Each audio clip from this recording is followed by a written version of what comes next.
আসসালামু আলাইকুম সুপ্রিয় দর্শক। আজ শেয়ার করব একদম নিরামিষভাবে মোচার ঘন্ট রেসিপি। যে কোনো নিরামিষ দিনে আপনারা সহজেই বানিয়ে নিতে পারেন এই মোচা ঘন্ট। একবার এইভাবে বানিয়ে দেখুন, খেতে কিন্তু সত্যিই অনেক বেশি টেস্টি হয়। তাহলে চলুন দেখে নেওয়া যাক আমাদের আজকের রেসিপি। মোচা ঘন্টের জন্য প্রথমেই যেটা লাগবে সেটা হচ্ছে মোচা। আমি এখানে একটা মোচা নিয়েছি। এবার মোচাটাকে ছাড়িয়ে নেব।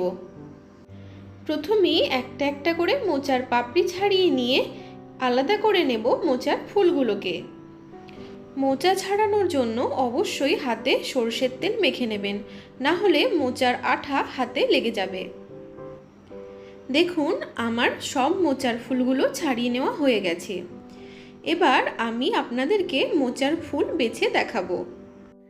দেখুন মোচা ফুলের ভেতরে যে দেশলাই কাঠির মতো লম্বা অংশটা থাকে কাঠি মতো সেটা বাদ দেব, এবং সামনে যে সাদা পর্দার মতো পাতলা অংশ থাকে সেটা বাদ দেব। সেইগুলো বাদ দিয়ে আমি একদিকে বেছে রাখবো এবং সব ফুলগুলোই এভাবে বেছে নেব।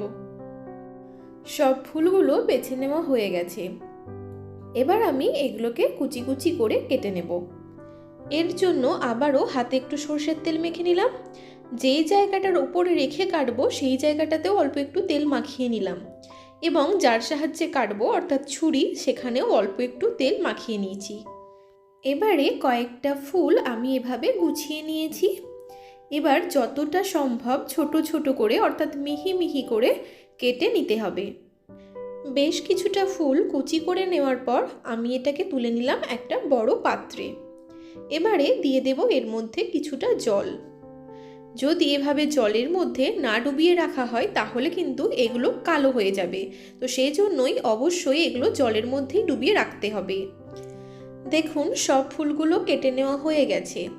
এবারে আমি একদমই মোচার ভেতরের দিকে যে নরম অংশটা থাকে সেটাও কুচি করে কেটে নেব। একটু ভালো করে লক্ষ্য করলেই বুঝতে পারবেন আমি ঠিক কিভাবে এটা কেটে নিচ্ছি। এটাও যতটা সম্ভব মিহি করেই কেটে নিতে হবে। এটাকেও কেটে নেওয়ার পর জলের মধ্যেই ডুবিয়ে রাখতে হবে, নয়তো এটাও কালো হয়ে যাবে। এবার মোচাটাকে খুব ভালো করে ধুয়ে নেব। ধুয়ে নেওয়া হয়ে গেলে এটাকে জল ঝরার জন্য রেখে দেব কিছুক্ষণের জন্য। অন্যদিকে আমি একটা বাটা মশলা তৈরি করে নেব। সেই জন্য একটা মিক্সিং জারের মধ্যে নিয়ে নিয়েছি কয়েক টুকরো আদা, সাথে দেব কয়েকটা কাঁচা লঙ্কা। ঝালটা আপনারা অবশ্যই আপনাদের স্বাদ অনুযায়ী দেবেন। আর দেব হাফ টিস্পুন পরিমাণে গোটা জিরে। এবারে এটাকে খুব মসৃণ একটা পেস্ট বানিয়ে নিতে হবে। এবারে মোচাটাকে প্রেসার কুকারের মধ্যে দিয়ে আমি এটাকে সেদ্ধ করে নেব। এবারে এর মধ্যে দিয়ে দিচ্ছি হাফ টিস্পুন পরিমাণে লবণ এবং হাফ টিস্পুন পরিমাণে হলুদের গুঁড়ো। একটু নেড়ে চেড়ে খুব ভালো করে নুন হলুদটা মিশিয়ে নেব। সেদ্ধ করার জন্য দিয়ে দেব অল্প পরিমাণে জল। আমি এখানে প্রায় 4 থেকে 5টা সিটি দিয়ে মোচাটা সেদ্ধ করে নিচ্ছি। এবার মোচাটা রান্না করে নেওয়ার জন্য আমি গ্যাসের মধ্যে বসিয়ে দিয়েছি একটা কড়াই। কড়াই গরম হয়ে গেলে তার মধ্যে দিয়ে দেব কিছুটা পরিমাণে সরষের তেল। তেল গরম হয়ে গেলে ফোড়নের জন্য দিয়ে দেব কয়েকটা তেজপাতা এবং সাথে 2টো শুকনো লঙ্কা। এবার ফোড়নটা একটু ভেজে নিতে হবে। প্রায় 30 থেকে 35 সেকেন্ড মতো ফোড়নটা ভেজে নেওয়ার পর এর মধ্যে দিয়ে দেব আগে থেকে ছোট ছোট ডুমো করে কেটে রাখা আলু। আলুটা আমি প্রায় 4 থেকে 5 মিনিট সময় নিয়ে একটু ভেজে নেব।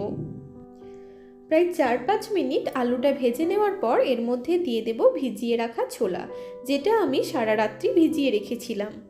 এবার ছোলা আলু দুটোকেই একসঙ্গে খুব ভালো করে ভেজে নেব।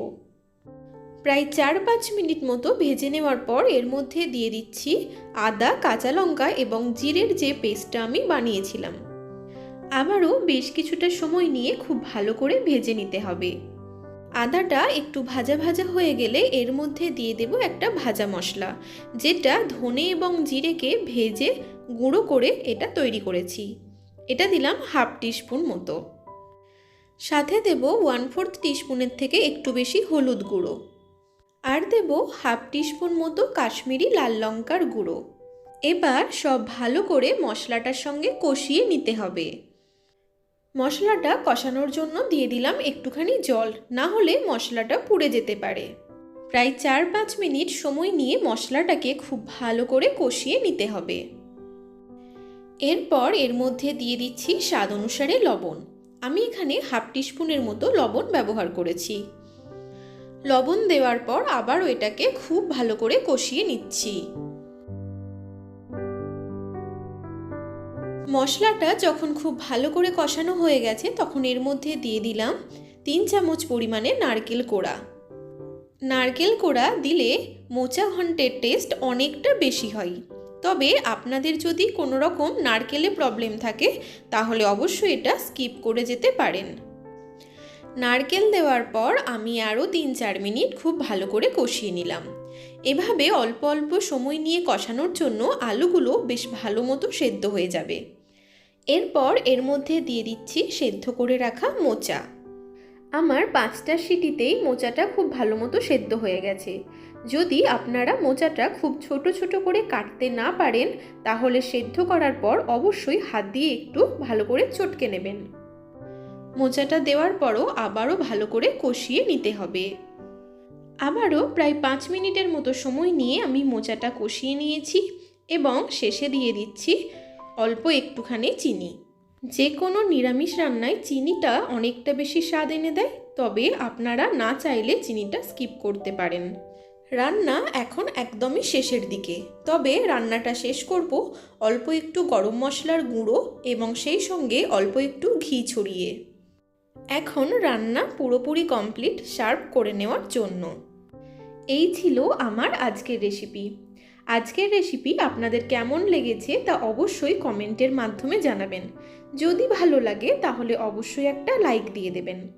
এখনও পর্যন্ত আমার চ্যানেল সাবস্ক্রাইব না করে থাকলে প্লিজ আমার চ্যানেলটিকে সাবস্ক্রাইব করে আমার পাশে থাকবেন। আজ এই পর্যন্তই, দেখা হচ্ছে অন্য কোনো দিন অন্য কোনো রেসিপির সঙ্গে। ততক্ষণে আপনারা ভালো থাকুন, সুস্থ থাকুন। আল্লাহ হাফেজ।